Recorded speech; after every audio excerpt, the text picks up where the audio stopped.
EX jet soon after major maintenance completed, corrosion repaired, and all required tests conducted successfully. Later in the bulletin, the Ministry of Energy vows to recover all funds owed by PDS after international arbitration victory in favor of the Electricity Company of Ghana.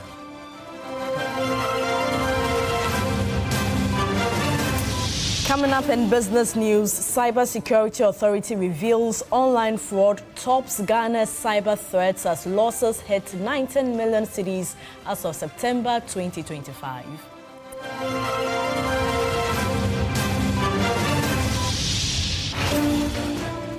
And on the international front, Brazilian president warns that extremist forces were spreading lies about climate change for political gain.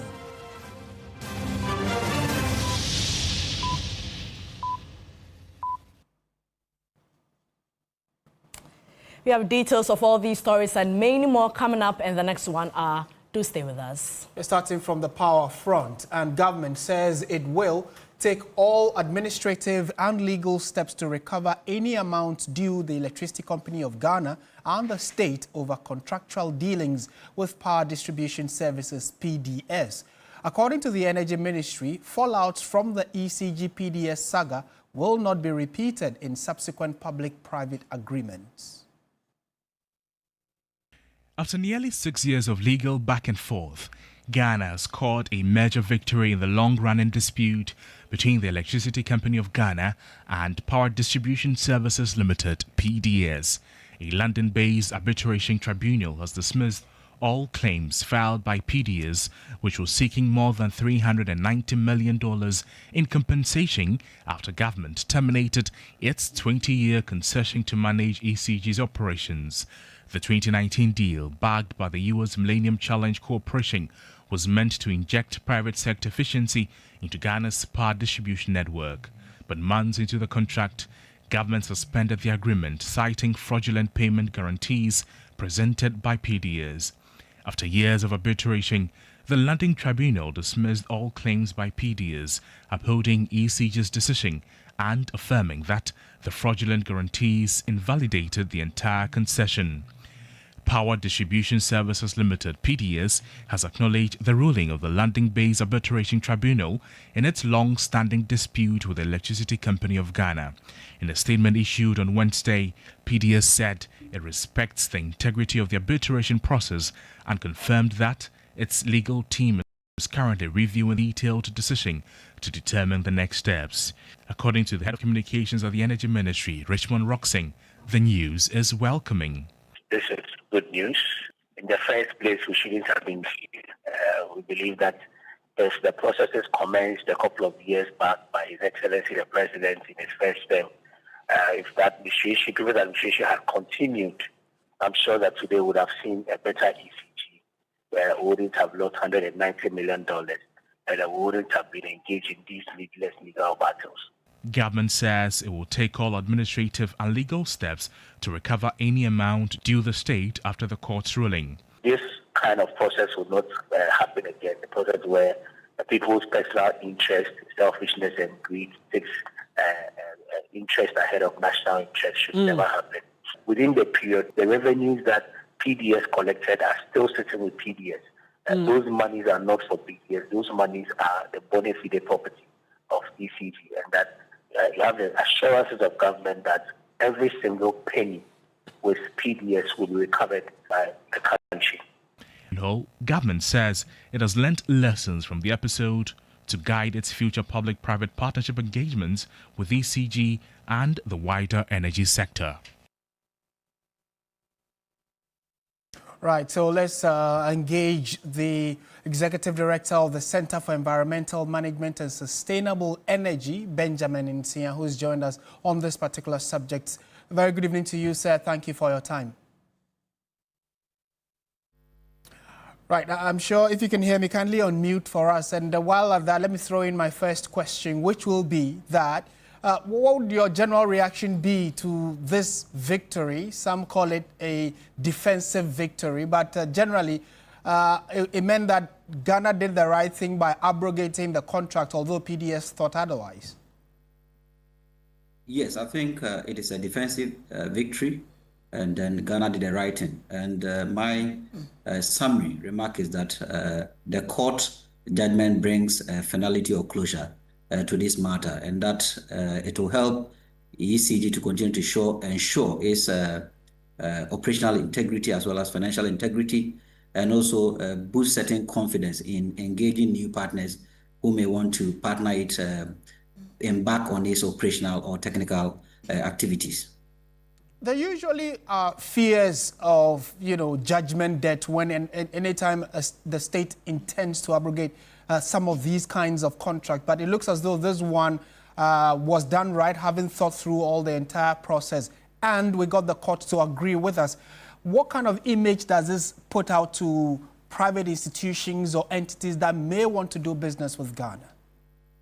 So before the closure by the court, I think that any private entity who would have wanted to engage ECG will be a bit scared, and because of the risky nature of future liability that would have been borne by ECG if this particular court case went otherwise. But for now that there's a closure, I think that that aspect has been written off, and any partner will be rest assured that ECG and Government of Ghana doesn't just terminate contract, but rather it goes through rigorous bureaucratic procedures that ensures that it does the right thing, and that is transparency with respect to this particular contract. The second part is that now that ECG has been saved by this particular court ruling, certain companies or certain banks or financial institutions that would have lent their facilities to ECG at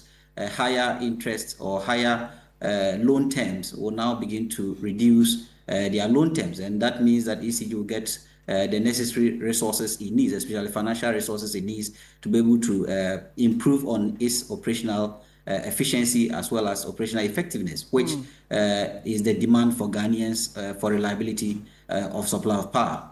Right. And is it a good idea that we are going after these monies or chasing PDS now? Shouldn't we just be, sit and allow the court decision to rule? No, I think that is a good idea for us to act offensive. I think earlier PDS acted offensive, and with our defensive means we had that particular victory. The second part is to go offensive and ensure that we're able to retrieve our assets from them. And one, we have to look at it from various perspectives, because we have to get auditors, we have to get asset evaluators, we have to even appraise these assets and see their depreciation, whether we can cost these depreciations for PDS to pay. After doing all this analysis, another thing we also have to look at is reconciliating what PDS brought in and what they took from us. If there are certain balances that we think they must pay the Government of Ghana further, we go to court to demand these payments. So it is going to be a multi-sectorial approach led by the Ministry of Energy, Ministry of Finance, the Attorney General's Department, management asset evaluators or asset managers, as well as the Auditor General of Ghana. All these sector agencies must come together to form a committee, and based on this committee, we're able to appraise the assets and then demand justice for whatever is with them. Benjamin Insia, thank you so much for your time this evening. He is the Executive Director for the Center for Environmental Management and Sustainable Energy. In more news tonight, President John Mahama has announced the piloting of a private sector involvement in the collection of water bills, a move aimed at improving service delivery and efficiency in Ghana Water Company. He made the comments at the sword cutting of a $150 million solar for industries that is expected to provide 200 megawatts of power for industries in Agoto in the Ningo Prampram constituency. The president's visit to the Dawa Industrial Enclave will be the first since returning to the reins of power. The establishment of the Dawa Enclave was first mooted by the president in his first administration and has since seen some industries setting up there under the Free Zones Board. The president inspected the bulk power supply and water production site of the industrial park with a capacity of 350 kilovolt. The president was impressed with the architecture and its modern equipment. He also inspected the water supply system of the zone. He then moved to the site for the construction of the solar farm, granted with a facility support of $150 million from the International Financing Corporation, the private sector support arm of the World Bank. The farm is to serve industries with its first 100 megawatts ready for use after a year. The first phase of 100 megawatts will be operational in December 2026, and the second a year after. At 300 gigawatt hours, it will generate around 2.5% of Ghana's electricity needs, reducing our reliance on expensive fossil fuels and significantly lowering our carbon emission. This project will set our country on the path to achieving our 10% of demand by solar energy by 2030. The president announced a new city. His ambitious 20-year project will stretch from the Dawa Industrial Zone, incorporating the Saglemi housing estate through the Bundasi military range into the Volta and Eastern regions. This will be the industrial enclave, and then there will be the residential enclave, there will be the enclave for offices, there will be the commercial district, there will be the financial district, and so it will be a very well laid out city. So everything that is happening here is being integrated into the green digital city that we have envisioned for our dear nation, Ghana. The president revealed that the feasibility study and design for his ambitious city are set to commence by the end of the year. PDS was not a bad thing. It is just that it was handled wrongly, and many people had personal interest in PDS, and that's why it failed. But there's something to be said for injecting private sector efficiency into public utilities. We're going to experiment a pilot where we have small town water systems that are broken down, that are publicly administered. And we're going to involve private sector companies to repair those small town water systems, distribute the water, and be responsible for the bill collection. After all, the PURC is the one that sets the tariffs. And so these companies are not going to be able to set tariffs that are above what our people can afford to pay. And so we're going to have a pilot both in the water sector, and we're also going to continue the efforts to inject private sector in the bill collection and the last point of service of power distribution to customers. Let's now go to the Ashanti region, and we understand that the Environmental Protection Agency media team has been involved in a ghastly accident after being chased out by illegal miners. Journalists covering the EPA special operation on clamping down on illegal mining have been involved in an accident at a ferry in the Ashanti region. 2 of the journalists are currently in critical state. Ashanti regional correspondent of Media General Ibrahim Abubakar was among the team. Reporters revealed that the convoy of the EPA was attacked by some illegal miners at Dajune near Obuasi.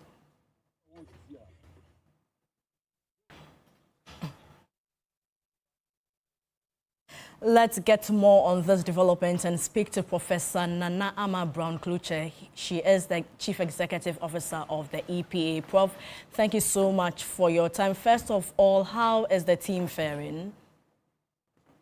Yeah, thank you for having me on the news today. It's traumatizing, but so far I would say we thank God for our lives.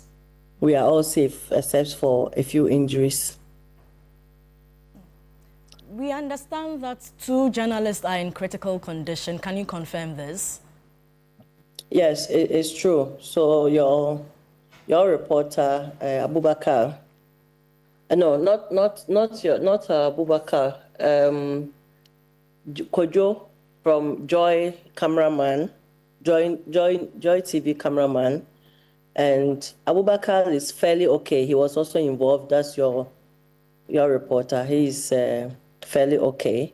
Then we have Channel 1 TV, Doris, also a reporter from Ashanti region. She's also in not so critical a situation, but she's not okay. Let me put it that way. Okay. She's responding to treatment and the many others.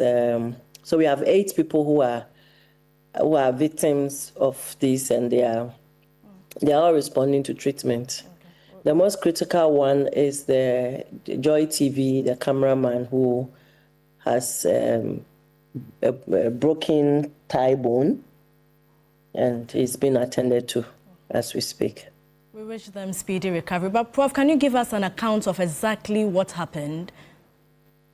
Okay, thank you. So EPA, we plan a 3-week operation to deal with the shops that actually provide services for illegal mining activities, and especially the mining in our water bodies. So yesterday we took over the shops at Arian Kwanta stretch, where we seized some equipment and other items, and we closed down the shops that provide services or sale of champagne engine machines and water pumps and water hose and those mats that they use to capture the gold. So 2 reasons. These shops are to be permitted by EPA. So most of them have the EPA permit to operate the warehouse that they sell from. But what they declare to be selling per our documentation that they have are spare parts of cars and caterpillars. So in their shop were water pumps, which we all know that these are not spare parts of caterpillars. The champagne engines are not spare parts of caterpillars. So they violate EPA's permitting condition. So we could close them down based on that. Aside that, these champagne machines and other products that they are selling are also the same products that support the illegal mining, and especially in our water bodies. So we stood on that and closed down most of the shops we could have access to. We started the operation at 8 a.m.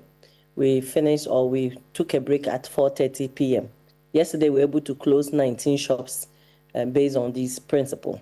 Today, we took another stretch.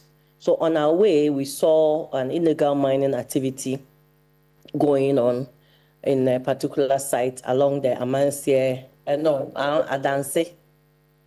Obuasi area. So we stopped. We were having the national security with us. So we stopped to check the site. Sorry about that. Yeah. Hello, Prof.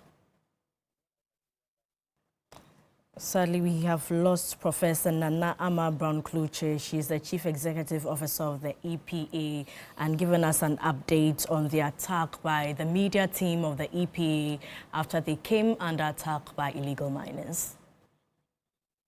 We'll certainly update you, and you can get details of that story on our website as she's narrating as well. And in subsequent bulletins, we'll also let you know how it all played out.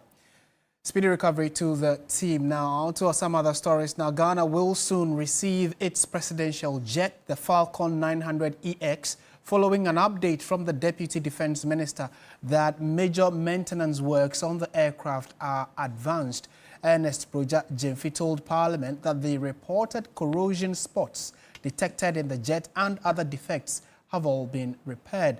He says the aircraft will return to Ghana after all tests, including a leak test of the fuel tank's third engine ground run and acceptance flights are conducted.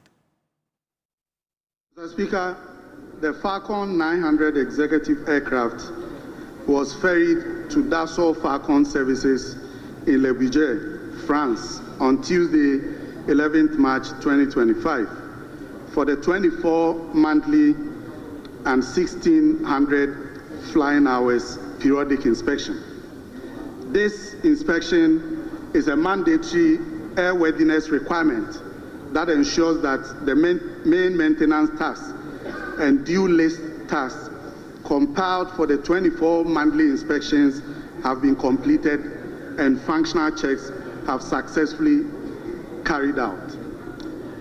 Mr. Speaker, also the reported corrosion spots detected within the aircraft fuel tanks, which affected the aircraft delivery date, have undergone extensive repairs. These corrosion issues in the fuel tanks have since been resolved. However, in the course of the inspection, fuel leakages were observed from the right-hand wing tank. Unfortunately, after successfully repairing the section of the wing that experienced the leakages, other challenge was encountered while reinstalling the lower panel beneath the wing.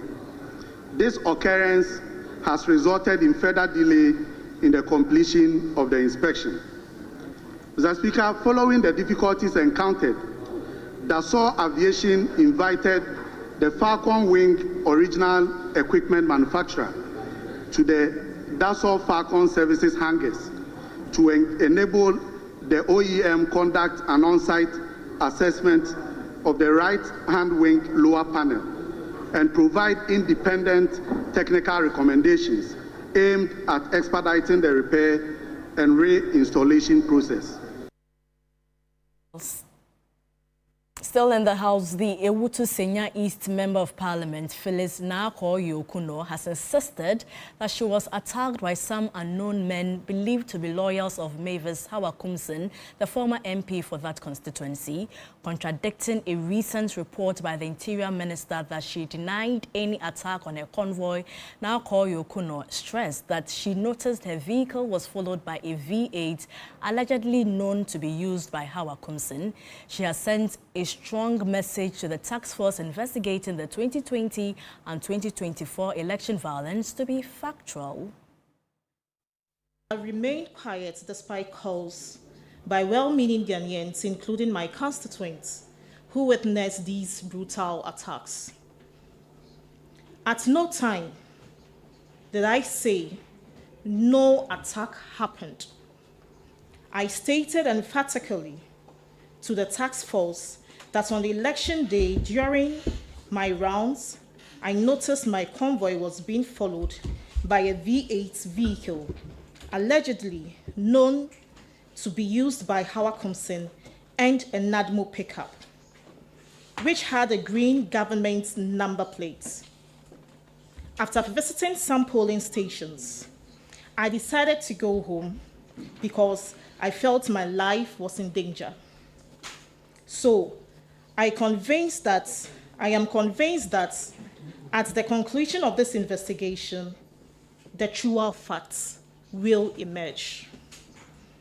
On the issue of unwillingness of persons who witnessed these acts to testify, this is entirely out of my control. There are videos to some of these attacks, and these are available for the committee to aid their work. Friends of the media, does the unwillingness to eyewitness and victims to testify mean these documented acts of violence didn't happen? Even if there is records of loss of life and injuries. We stay with politics because the New Patriotic Party Election Committee says all party members who forfeited their membership will have their voting rights revoked and cannot reclaim their previous positions unless they complete their necessary procedures for full reinstatement. Chairman of the committee, Joe Osewusu, was speaking at a press conference at the party's headquarters. Members who have forfeited their membership under Article 391 shall be excluded from the process. Therefore, they shall not participate in or vote in the presidential election on Saturday, January. What I do know is that under the Constitution, you lose your membership when you contest against the party's candidate, or you campaign for a candidate other than the party's candidate. Automatic. So the party's amnesty was specific. Anybody who has disciplinary proceedings or a punishment hanging on his or her head is being granted general amnesty, except those who have forfeited their membership. Specifically said, if you forfeited your membership, apply. Generally, my view has been that, well, if you forfeit your membership today, you can rejoin. You're a beginner. But until 2 years have elapsed, you do not qualify to compete for any position. So if you had a voting right and you lost your membership, you may have rejoined, but you don't return to your position. You're starting afresh. You're still watching News 360. Stay with us. We have business, sports, and entertainment news all coming up. Stay.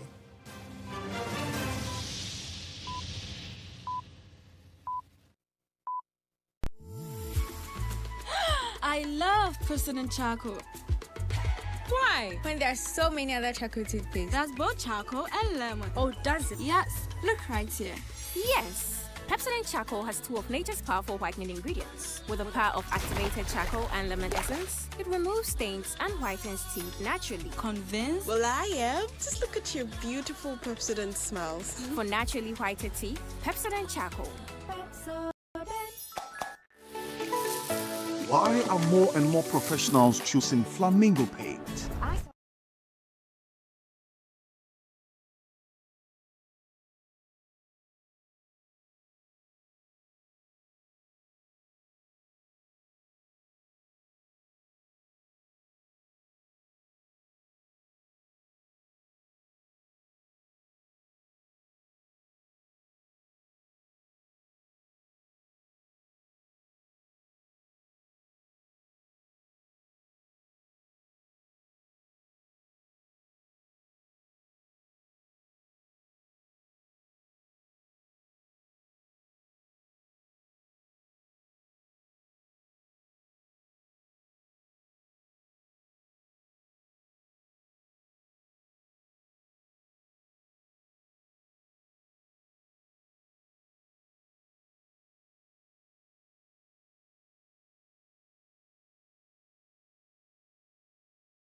Good evening. This is Business on News360 and I am Minu Afol. The Cybersecurity Authority has revealed that from January to September this year alone, the country recorded more than 19 million Ghana cedis in losses from reported cyber incidents, with online fraud leading the pack. The revelations came at the 2025 Cyber Forum organized by PwC Ghana under the theme, New World, New Rules. Cybersecurity is in an era of uncertainty. Director General of the Cybersecurity Authority, Divine Selassie Agbeti, emphasized that these threats form part of a worrying pattern targeting individuals, businesses, and even critical national infrastructure, requiring a strategic coordinated response. Online fraud is the most reported incident, followed by online blackmail, unauthorized access, information disclosure, and cyberbullying, respectively. The CSA boss highlighted ongoing efforts under the Cybersecurity Act 2020, including the protection of critical information infrastructure, accreditation of service providers, and collaboration with law enforcement agencies. Meanwhile, country senior partner of PwC Ghana, Vish Ashiagbo, said the forum forms part of PwC's commitment to strengthening digital resilience among businesses. There's still quite a bit of a gap in terms of the appreciation by business leaders of the kind of risk that their organizations face and what type of preparedness or resilience they need to put in place to counter these risks and to also deal with them as they emerge. But has corporate Ghana done enough to safeguard its cybersecurity systems? Partner Technology Consulting at PwC Nigeria, Femi Madariola, had this to say. Our institutions are trying. They've started. However, in terms of doing it enough, what I would say is it's not there is no destination. It's a journey, right? Every single day you need to do an assessment to say what are the risks to my business, to my processes, right, or to my critical assets. Away from that, the Ghana National Petroleum Commission says it is working actively to ensure Ghanaians take a leading role in the country's upstream petroleum sector. Since the discovery of oil in commercial quantities, the space has been largely dominated by major international oil companies. But speaking at the Petroleum Commission's local content conference, the chief executive of GNPC said the corporation is making deliberate efforts to create an enabling environment for indigenous businesses to thrive in the industry. GNPC is a $2 billion per annum enterprise, with a significant portion of our procurement controlled by partners who operate different aspects on our behalf. Indeed, that's the nature of the industry, where amongst joint venture partners, one is selected to operate on behalf of the others. We are, however, rapidly becoming an emerging force that enables us to operate on our own or on behalf of others, thus controlling a significant portion of the EMP procurement. So through the ways that we're charting from offshore to our inland basins, we're steadily bringing control back to Ghanaians. The opportunities in both existing fields offshore and the Voltairean Basin provide new space for indigenous companies to thrive and blossom. I think the Talo managing director referred to an MOU that we've signed to extend the license. And within that, we're seeking more significant interest. We'll take your attention now to the Ghana Revenue Authority, which has set an ambitious target to significantly expand the national tax base by aiming to register 8 million new taxpayers. This will increase the total number of registered taxpayers from the current 19 million. Commissioner General of the GRE, Anthony Kwesi Sarpong, made this known at the launch of the Sustained Tax Education Program and the Modified Taxation Scheme in Accra. We estimate that potentially the population of this segment is about 8 million. We plan to target enrolling about 2 million potentially within the next 3 years into the tax net. If we do so with an average of 5,000 Ghana cedis per individual for 2 million people for the next 3 years, will be bringing into the tax net 10 billion Ghana cedis for phase 1. In the phase 2, we'll work to bring in the additional 6 million into the tax net, and that will bring in additional 30 billion Ghana cedis into the tax net. So this has a huge potential, and we believe that with the support of everyone, every Ghanaian, and with our partners, we should be increasing revenue mobilization going forward for national development. We'll now take updates from the forex and commodities markets.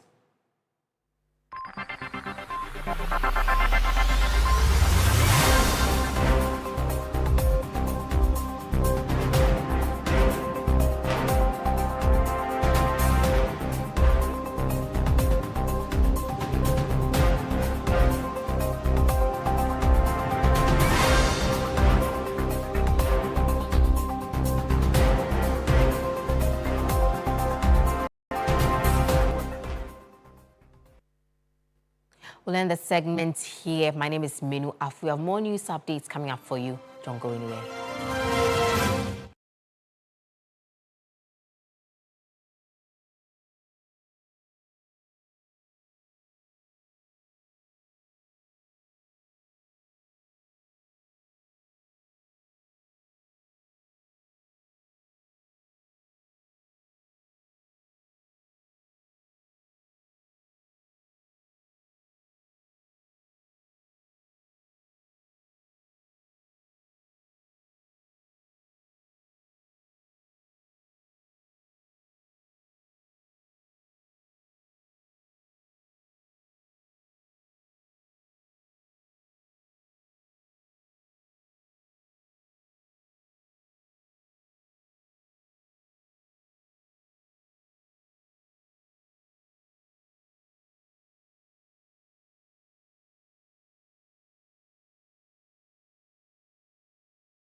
Brought to you by Sasso Insecticide Spray and Coil.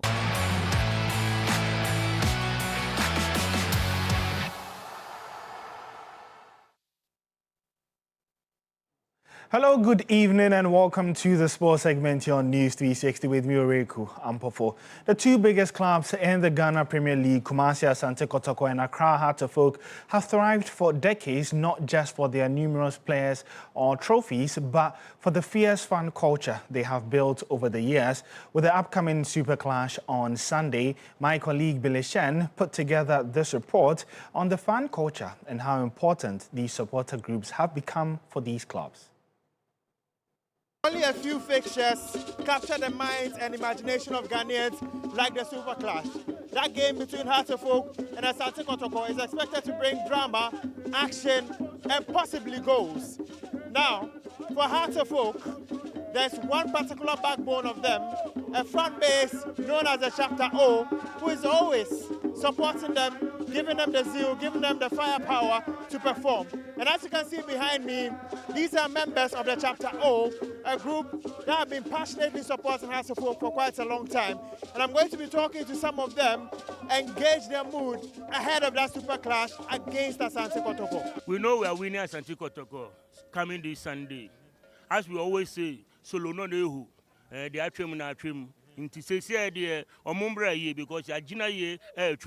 we are going to break the jeans. I said it the last time when we were playing there. The top four, we did. And you see, we have just break it. And the Sunday is going to be extraordinary. Kotoko will take it. Kotoko, they go suffer. We go beat them. Asante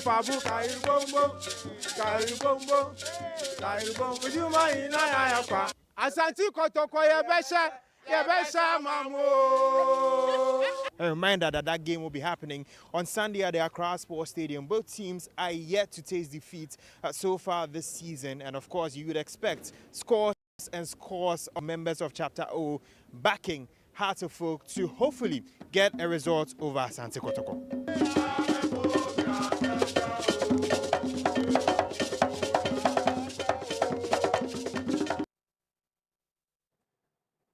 Well, that's just a teaser on what to expect on Sunday. Remember that the game between Accra Heart of Oak and Asante Kotoko will be live on TV3 on Sunday, and so we'll be building up to that one here on our various bulletins and on social media as well at 3 Sports GH. But let's do some more stories where former Heart of Oak midfielder Ibrahim Salifu has earned his first ever call-up to the Benin national team, marking a major milestone in his career. The 25-year-old, who currently features for FC Drita in Kosovo, has been named in Ghana's Raw squad for an upcoming international friendly against Burkina Faso later this month. Benin, who recently sealed qualification for the 2025 Africa Cup of Nations, will compete in Group D alongside DR Congo, Senegal and Botswana. Meanwhile, Ghanaian-born midfielder Baba Al-Hassan has also officially switched nationality to Uganda.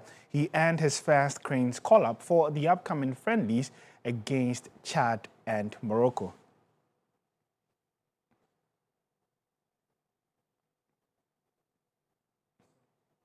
Or you can get some more updates on our social media handles at 3 Sports GH on 3 News/Sports. My name is Oreku Ampofo.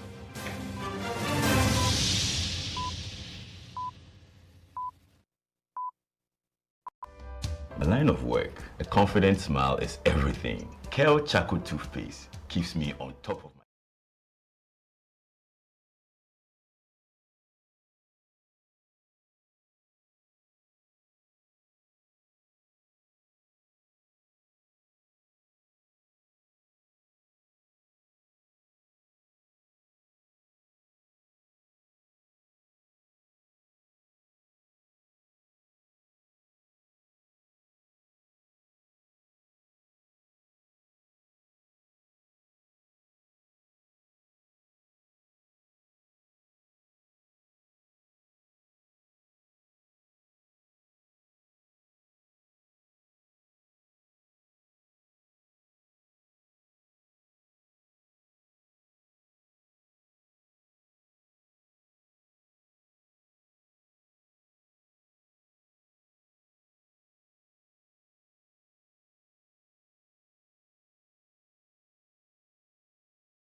Return to the Ashanti region for an update on the attack of the EPA media team by illegal mining. Sir William Evans-Sinkom is at the hospital.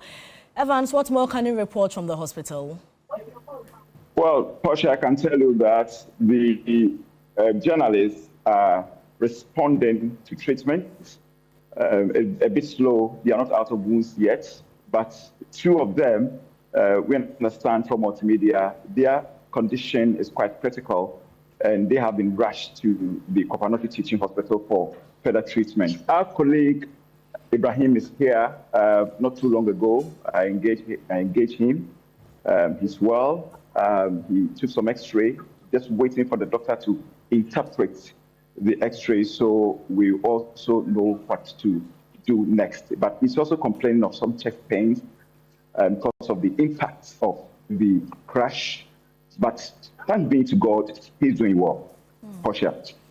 Evans, so we wish them a speedy recovery. Any arrest made so far? Not yet. You know, they had to run for their lives. So any other developments, we're waiting on the police to give us an update. But I spoke to the police this evening. They are yet to be briefed as far as this particular development is concerned. So I cannot independently confirm that there has been any arrest so far. Evans, thank you so much for your time and speedy recovery to Ibrahim as well as the media team. Coming up, entertainment news. News segment is brought to you by GTP Lifestyled and Napa Foods, Heaven Black Insecticide Spray and Coil, powered by 3 Entertainment.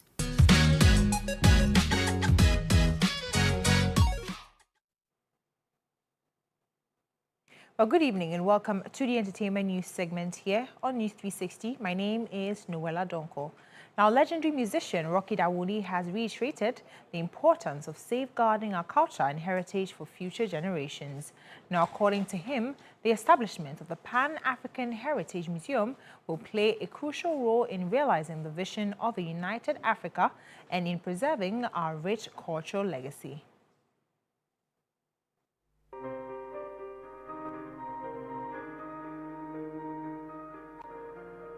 When completed, the Pan-African Heritage Museum will stand as a global center for culture dedicated to celebrating, preserving, and promoting the shared history, heritage, and achievements of Africans and the African diaspora.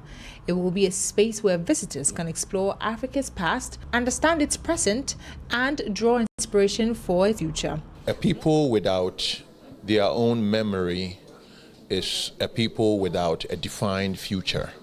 You know, so you have to be able to, you know, appreciate your culture. You have to be able to preserve your culture.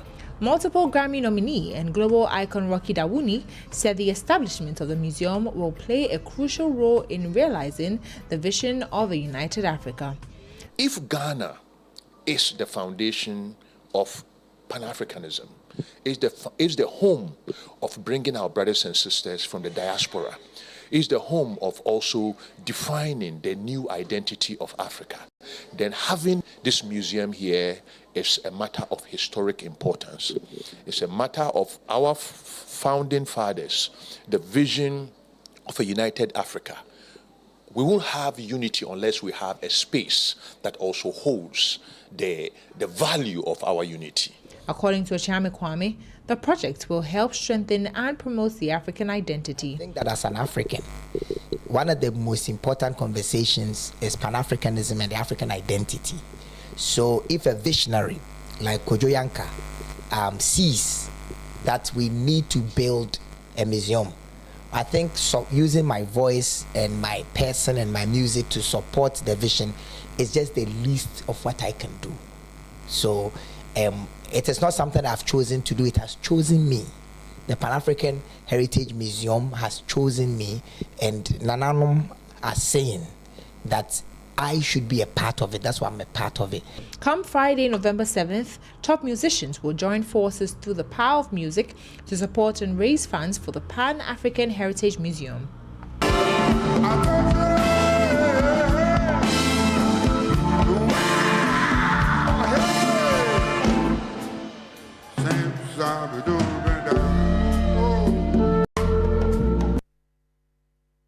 Well, that's it for the entertainment news segment here on News 360. My name is Noella Donko. And that's it for our show this evening. Thank you so much for watching. There's more news on our website, 3news.com.